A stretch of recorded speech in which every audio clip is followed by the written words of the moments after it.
আগুর coffee তেলের মধ্যে ছেড়ে দিবো, আর এটা দেখতে একদম মুরগির গুস্তের মতো লাগতেছিল। তারপরে ইসা মাছ ভাজা নেবো, আর এই ইসা মাছ খাইতে যে এতটা টেস্ট হয়েছিল, এগুলো আমার দেখতে কতটা সুন্দর লাগতেছে আপনারা বলেন। আসসালামু আলাইকুম, কেমন আছেন আপনারা? আলহামদুলিল্লাহ, আমি আপনাদের ছোট মিয়া ভালো আছি। তো আজকে দেখতে পাচ্ছেন পেঁয়াজ কলি নিয়ে আসছি। আজকে 5টায় হঠাৎ করে অফিস ছুটি, কারণ সুতা নাই কি দিয়ে সিলাইমু, তার জন্য তো অফিস থেকে চলে আসলাম। তো আয়সা হেরে কি করা যায়, একটা নাস্তা বানিয়ে খাওয়া যায়, চলেন। তো প্রথমে আমি এই পেঁয়াজ কলি নিয়ে আসছি, ওগুলো আছে বাজবো তার জন্য আর কি। তারপরে ঘোরাঘুরি করে দেখলাম না, আমার রুমে তো ফুলকপি আছে, তো সেই ফুলকপিগুলোকে কিন্তু আমি ফ্রাই করে খাইতে পারি। তো এটা কিভাবে ফ্রাই করি সেটা আপনাদের সাথে দেখাই, আপনাদের সাথে শেয়ার করি। প্রথমে ফুলকপিগুলো কাটতে নিছি, ফুলকপি কাটাকাটি শেষ হয়ে গেলে এগুলো পানি দিয়ে কতক্ষণ ভিজাই নিছি। পানিগুলো ভিজাই নিলে তারপর আমি এইগুলো নিয়ে চলে গেছিলাম রান্নাঘরে। আর রান্নাঘরে যাই একটু পানি গরম দিছি, পানি গরমে একটু লবণ দিছি, আর তারপরে ওই লবণের পানির মধ্যে দিয়ে দিছি এই কফিগুলারে। আর তারপর রুমে চলে আসছি, আর এগুলো পেঁয়াজ কলি দিয়ে একটা ফুল বানিয়ে নিছি। আর এই ফুলগুলো নিয়ে এখন চলে যাবো আমি চুলা পারে। তার আগে একটা বেসনের ব্যাটার বানিয়ে নিই। বেসন নিয়ে নিছি, আর নিয়ে নিছি মরিচ, নিয়ে নিছি হলুদ, নিয়ে নিছি আদার গুঁড়া, জিরার গুঁড়া, আর নিয়ে নিছি একটু লবণ, আর সাথে একটা স্বাদ হওয়ার জন্য ম্যাজিক মশলা দিয়ে দিব। আর এগুলো হয়ে গেলে এখানে একটু পানি দিয়ে, পানির আগে একটু মিক্সার করে নিলে ভালো হয়। তারপরে একটু পানি দিয়ে এটা ভালোভাবে গোলাগুলি করে নিব। আর ভালোভাবে গোলাগুলি করে একটা ব্যাটার, দেখতেই পাচ্ছেন এই ব্যাটারটা দেখতে কতটা সুন্দর হয়েছে। এইরকম স্মুদি এরকম ব্যাটার হয়ে গেলে তারপর আমি চলে যাবো চুলা পারে। আর চুলা পারে যা ওই যে আমি ব্যাটার এইগুলা দিয়েছিলাম, ফুলকপিগুলা সিদ্ধ দিয়েছিলাম, ওইগুলার আমি প্রথমে উড়াই নিব। উড়াই নেওয়া শেষ হয়ে গেলে এইগুলা ফুলকপির মধ্যে ওই এক সাইডে রাখা দিব, যেগুলো পেঁয়াজ কলির পাশ দিয়ে আসলে ওইগুলো রাখা দিব। রাখা দিয়ে পেঁয়াজের পানি, মানে ওই পানিটা ফালাই দিব, ফালাই দিয়ে কড়াইয়ের মধ্যে কিছু তেল দিয়ে দিব। আর তেল দেওয়া নেওয়া শেষ হয়ে গেলে তারপর আমি এই ব্যাটারটার মধ্যে ওই একটা করে ফুলকপি চুবামু, আর সেই তেলের মধ্যে সাইডে দিব। তো এতে করে আমার কিন্তু ভালো একটা নাস্তা তৈরি হয়ে যাবে। তো আজকে ফুলকপি আর ওই পেঁয়াজ কলির নাস্তা কীরকম হয় আপনারা দেখতে থাকুন। তারপর এটা যখন এরকম হয়ে যাবে, তারপর এই আমান কফিগুলা এই তেলের মধ্যে সাইডে দেবো। তেলের মধ্যে সাইডে দিতে দেন কতটা লোভনীয় দেখতে হইতেছিল। তো এটা একটা একটা করে সবই দিয়ে দেবো। সবই দেওয়া শেষ হয়ে গেলে একবারে আরও বেশি কিছু দিয়ে দেবো, যার জন্য আরও বেশি করে লইলাম। বেশি করে দিয়ে আনলাম তেলের মধ্যে। তো জয়টা লইব ওইটাই দিয়ে আনলাম। ওইটা লোয়া শেষ হয়ে গেলে তারপর মূলত এটা একটু ঘুরে দেখতেছিলাম। দেওয়ার পরে দিয়ে একদিক দিয়ে লাল হয়ে গেছে, আর কালা হয়ে গেছে। তো আমাকে কালা হলে তো ভালো লাগতো না, লাল হয়ে বেশি মজা লাগবো।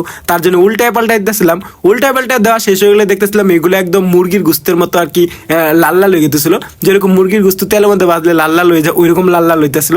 তো এটা আসলে খাইতে যে কতটা মজা হইবে আমি আসলে ভাবতেই পারিনি। তারপর দেখি এতটা মজা হয়েছে আর বলার নাই। এটা কিন্তু সকালের নাস্তা না, এটা কিন্তু দুপুরের নাস্তাতে খুব বেশি জমে যাবে। তো আপনারা শীতের সময় এরকম ফুলকপি দিয়ে এই রেসিপিটা করে দেখবেন, এটা কিন্তু খেতে খুব ভালো লাগবে। এবার তো এগুলো ভাজা শেষ, এবার কি ভাজার পালা জানেন না? ওই যে ফুলকপি মানে পেঁয়াজের কলি নিয়ে আসছিলাম, পেঁয়াজের কলিগুলি একটু ভাজাভাজি করার পালা। তো এখানে একটা পেঁয়াজের কলি দিয়ে দিব, আর একটা চামচ দিয়ে ব্যাটারগুলো দিয়ে দিব।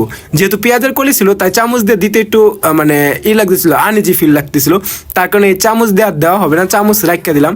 চামচ রাখা দিয়ে হাত দিয়ে লাগিয়ে গেলাম। তো হাত দিয়ে লাগার পরে এই যে দেখতেই পাচ্ছেন, একটা করে চুবাবেন আর তেলের মধ্যে দিবেন, একটা করে চুবাবেন আর তেলের মধ্যে দিবেন। তো এইভাবে করে এগুলাও ভাজা শেষ হয়ে গেলো। এইগুলো ভাজা শেষ হয়ে গেলে মূলত এগুলারে উয়ে দেবো, এগুলাও ওয়ার জন্য আর কি রেডি হয়ে গেছে। তো সব একবারে দিয়ে একবার ভাজিয়ে নিছি, আরেকবার দিলাম, আরেকবার ভাজিয়ে নিলাম, যেহেতু আমি অনেকটি বানাইতেছি। তো ভাজাভাজি শেষ হয়ে গেলে দেখতে পাচ্ছেন এগুলো কেমন লাল হয়ে গেছে। তো এগুলার এখন উড়াই নেওয়া লাগবো। একটার লগে একটা লাগিয়ে গেছে, তাই চামচ দেওয়ার চেষ্টা করতেছিলাম যেন সরাই দেয়। তো তারপর এগুলোও হয়ে গেলো, আর এগুলোও নামাই নিলাম। এমনি তো আমার সর্দি লাগছে, যার কারণে কথা একটু অন্যরকম, তো একটু অ্যাডজাস্ট করে নেন। তারপর আমি দেখলাম আমার ব্যাটারি একটু বেশি রয়েছে। তো ব্যাটার তো ফালানো যাবে না, ব্যাটার ফালাইলে তো আমার লস হইব। তার কারণে বাসায় মানে রুমে ছিল ধনিয়া পাতা, আর ধনিয়া পাতা দিয়ে বেসনের দিয়ে একটা চিংড়ি মাছ বানিয়ে নিলাম। যেহেতু চিংড়ি মাছ নাই তাই চিংড়ি মাছ বানাইলাম। তো আমার চিংড়ি মাছটা দেখতেই পাচ্ছেন কীরকম হয়েছে, লম্বা করে যখন দিছি এটা একদম মসমসা হয়ে গেছে, তখন উড়াইছি একদম চিংড়ির মতো দেখা যাচ্ছিল।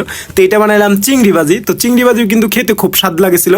তো আপনারা কিন্তু এই যে অনেক কিন্তু ধন্যবাদ সস্তা পাওয়া যায়, তো আনবেন আর এই যে বেসনের ব্যাটারের মধ্যে চুবাইবেন, আর এইভাবে চিংড়ি বানিয়ে খাইবেন। তো চিংড়ির ফ্লেভার কিন্তু আপনারা পেয়ে যাবেন। তো এগুলো আমার এখন বানানো দেখতেই পাচ্ছেন কতটা লবণীয় হয়েছে দেখতে। তো এটা খেতেও কিন্তু অনেক লবণীয় হয়েছে। এটা কিন্তু আপনারা বিভিন্ন সস দিয়ে খেতে পারেন। তো এটা এখন খাওয়ার পালা, রুমে চলে যাবো। এই চালু রুমে আগে খায়া লই, তারপরে কথা হইব। তো রুমে ওই চুলা পারে ওগুলো থুয়ে আইছি, আগে এগুলো খায়া লই, তারপরে দেখা যাক কি।